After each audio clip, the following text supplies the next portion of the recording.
Gracias a un bichito. No parece ningún bichito. Es un hada. Such a pleasure to meet you. How are you? Nice to meet you. I'm good. I like the poster bunch. Oh, there you are. So I have to be honest, I was a bit nervous because Peter Pan is my favorite Disney animated classic, but this was so good. I loved it. I couldn't stop crying, really. And your portrayal of Tinkerbell is so beautiful. Thank you so much. I cried too. It was so beautiful to see on screen. As much as I had read the script and even filmed it, it was such a huge fairy tale when I finally got to see it. It's so emotional, and your Tinkerbell is very different from the original in many ways, and it's so exciting to see. For instance, in the original film, she's moved by jealousy a bit, but not in this one. Her relationship with Wendy is very different. Can you tell me about that, about the changes made to the character and how they represent this new iteration? Absolutely. It's so cool that you picked up on that. I think through subtle things, we had wanted to make sure that it wasn't two girls being pitted against each other, because like you said, in the original, Tinkerbell is just very jealous of Wendy, and so there are moments where Tinkerbell is definitely protective of Peter Pan. That's still the person that she's grown up with, but I love the fact that throughout the film you get to see Tinkerbell and Wendy's relationship as people that come to depend on each other. And I think it's really special because it's not only a message about community and team, but I love that in just a quick little adjustment that's barely noticeable, we're able to set up a whole different relationship between these two girls. Yeah, it's so organic. It's so well done. How do you approach a character that's been played before in live action since silent movies, the Julia Roberts and Ludivine Sagnier? I guess the question is, how do you find your voice as Tinkerbell? That's a great question. I mean, honestly, it started with the script that David provided.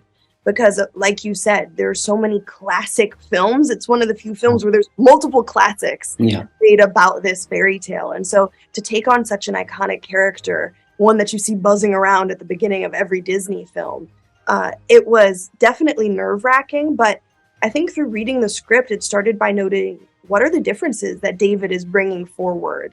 I think the biggest thing that Tinkerbell goes through is this feeling of being unheard.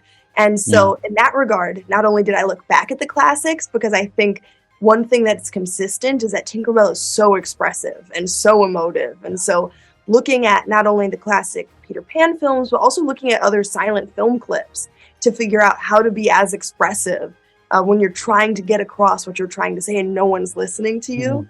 And then in terms of the little differences, those were things that I think we discovered together on set. We didn't necessarily walk in with this idea of how Tinkerbell was going to be so different than ever before. But I think through playing around with who we had established her to be, by the time we got to set and were playing with different scenes and filming, I think there were certain things that we realized worked more than we thought it would in terms of certain expressions or the way that she would talk. And, you know, as we discovered what we liked and what worked, we just kind of kept experimenting and playing.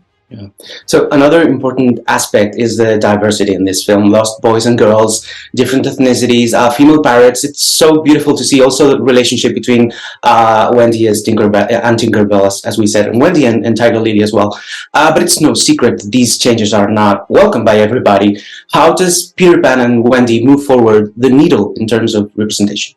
Well, I think what I love about this adaptation, and even what made me sign on so quickly, is that when you hear from the team, it wasn't just this idea of being like, all right, let's just sprinkle a ton of people in just because. But it was truly about figuring out, if we were to pay attention to who this character has been, you know, throughout their entirety, like their entire time as a fairy tale, who could accurately bring a different type of portrayal to that character? I think The Lost Boys is such an excellent example of that. You know, to be able to see all of these kids that are, you know, representative of my brother and his friends. It feels really natural and really authentic because this is what our world looks like.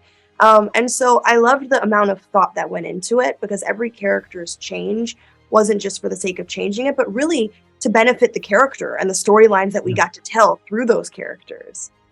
Okay, I have to wrap it up. I wish I had more time with you. It was a pleasure talking to you. Thank you for your time. Thank you. ¡No toques a mi hermano! Me echabas de menos? Como en los viejos tiempos. Tú sí que eres viejo, capitán. ¡Ah!